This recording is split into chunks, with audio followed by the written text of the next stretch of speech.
One of the evidences that we are not drinking Jesus,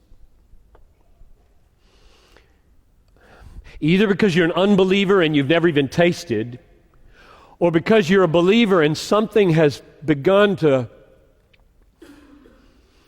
lure you to another fountain, starting to go there,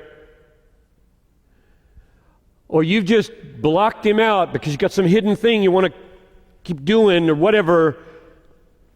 One of the evidences of not drinking deeply from Jesus is the instability of constantly moving from one thing to the next, seeking to fill the void.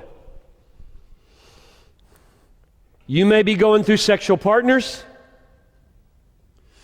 You may be going through friends. You may be going through jobs. You may be going through churches, just one after the other. You may be going through hobbies, internet stuff, hobbies, games. You may be going through hairstyles. You may be going through wardrobes. You may be going through cars. You may be going through locations of where you live.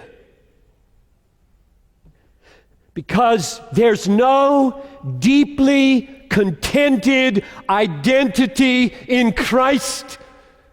Deeply contented, deeply satisfied. That's what water means. Living water is your soul is a cavern of desire.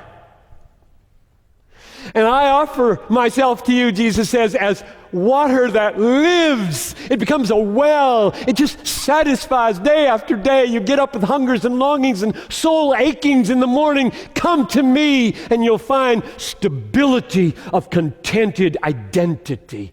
And then you don't move around so much.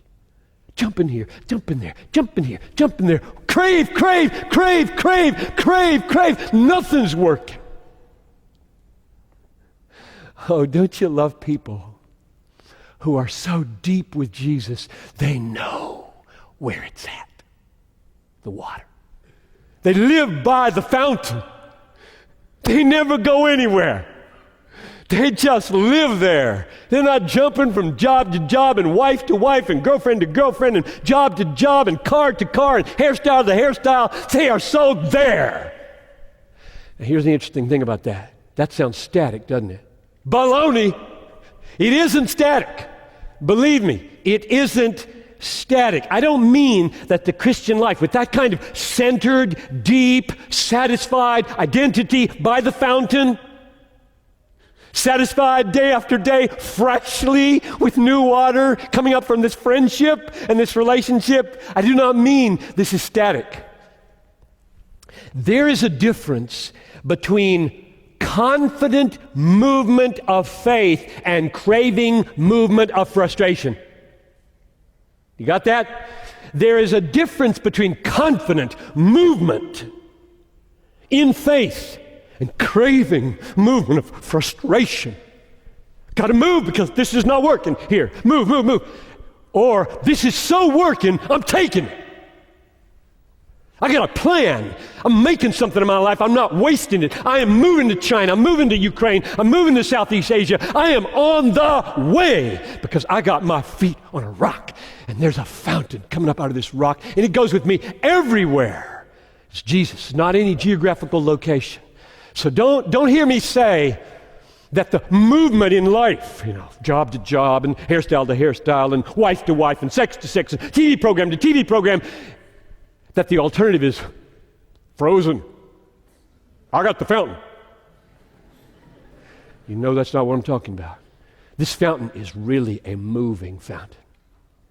It's like a waterfall. I've used that analogy before. Stay under it, it moves. Oh, Jesus is a mover. He's going to reach the nations. The fountain's on its way to the nations. You want to drink deepest? Go with him to the nations or the neighborhood.